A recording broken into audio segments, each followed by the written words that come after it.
جب ظلم حد سے بڑھ جائے تو خاموشی جرم بن جاتی ہے، اور جب ایک بیٹی اٹھ کھڑی ہو تو تاریخ بدلنے لگتی ہے۔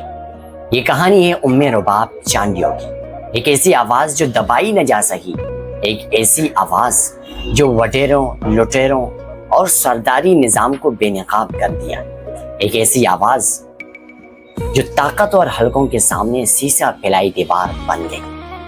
سندھ کے ضلع دادو سے تعلق رکھنے والے ام رباب چانڈیو ایک عام سی لڑکی تھی، لیکن حالات اور واقعات نے اسے غیر معمولی انسان بنا دیا۔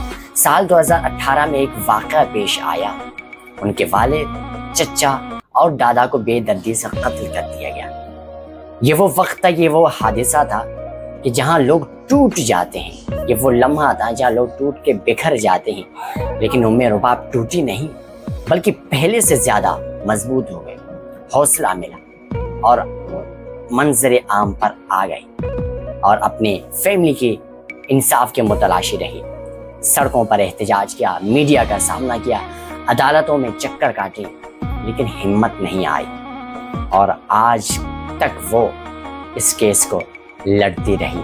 یہ وہ خاتون ہیں جنہوں نے کہا کہ میں اس طاقت اور حلقے کے سامنے دبوں گی نہیں، یعنی ان طاقت حلقوں کے سامنے جن کے لوگ نام لینے سے ڈرتے تھے، اور یہ وہی ام رباب چانڈیو تھی جنہوں نے بغیر کسی خوف کے قدم بڑھایا اور 8 سال تک مسلسل یہ کیس لڑتی رہی۔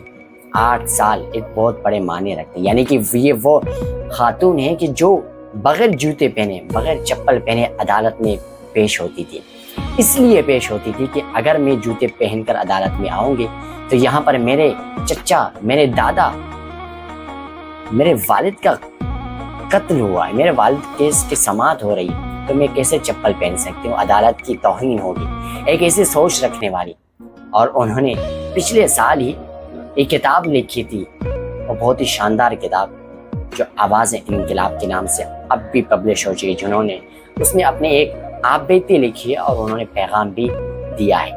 لیکن کل اس کہانی کا ایک نیا موڑ سامنے آیا، ایک نیا رخ سامنے آیا جس نے انصاف کی دھجیاں اڑا دی، یعنی کہ ایک بار پھر پیسہ جیت گیا، انصاف ہار گیا، غریب ایک بار پھر ہار گیا، بلکہ طاقتور حلقہ جیت گیا۔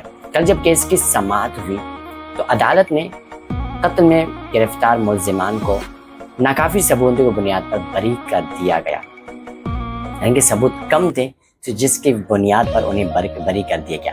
اور بری کرنے کے بعد وہ احباب جو کہ انصاف پر تھے ان کے لیے کیا ہوا؟ وہ تو سر نیچے جھکا کر چلے گئے، لیکن جو ملزم تھے وہ خوشیاں مناتے اپنے گھروں کی طرف نکلے۔ یعنی کہ ایک ایسی بیٹی جنہوں نے اپنی فیملی کی لاشیں دیکھی لیکن وہ ہمت نہیں آئی۔ عدالت نے ناکافی ثبوتوں پر تو بری کر دیا گیا، لیکن یہ حق بھی عدالت کا بنتا ہے نا کہ آخر ظالم اور قاتل ہے کون؟ کیا اس سے کسی نے پوچھا؟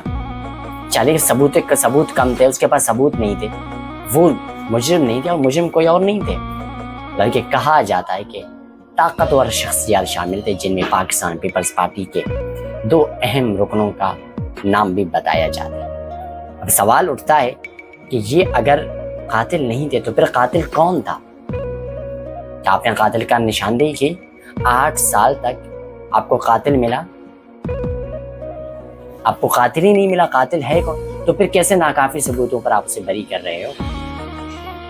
عدالت کی ذمہ داری بنتی ہے نا کہ قاتل کو منظر عام پر لایا جائے، لیکن بدقسمتی سے ہمارے یہاں ہمیشہ مظلوم ہی ہارتا ہے اور پیسہ جیتتا ہے۔ ایک بار پھر یہ بات ثابت ہو گئی، لیکن ام رباب چانڈیو نے اپنے جاتے جاتے پیغام میں کہا کہ اب تو میں یہاں پر یہ کیس لڑ چکی ہوں، لیکن میں اسے آگے بھی لڑتی رہوں گی۔ میں نے اب تک ہار نہیں مانی ہے اور نہیں میں ہار مانوں گی، اور شاید یہ ایسی بیٹی ملک پاکستان کو بھی چاہیے جو ہمیشہ فخر سے سر بلند کرتی رہے۔ اللہ